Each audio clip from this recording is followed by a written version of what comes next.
کار را. آری منم فرخنده، همان زنی که صدایم را کسی نشنید، همانی که در کابل کنار مسجد آتش زدم. آری منم فرخنده. هرچه جیغ زدم کسی نشنید مرا، گفتم برادر من نکردم این کارا. من خودم هستم قاری قرآن، هیچ وقت اهانت نمی کنم به قرآن. برادرم گوش کن به من فقط یک بار، بشنو حرف مرا فقط یک بار. گوش کن به من فقط یک بار، بشنو حرف مرا فقط یک بار. نزن مرا با سنگ نزن، چرا نمیشنوی حالا؟ به خدا قسم من بیگناهم، خدایا بده مرا پناهم.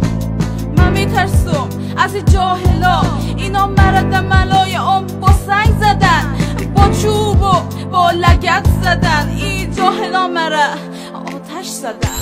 خواهرم فرخنده، یادت همیشه باقیست، یادت همیشه با ماست. به خدایی خدا قسم ما خودمان عدالتت را خواهی گرفت.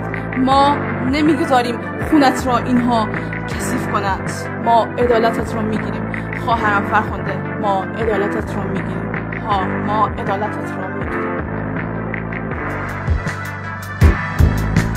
من خسته شدم از قدرت، من خسته شدم از قغم.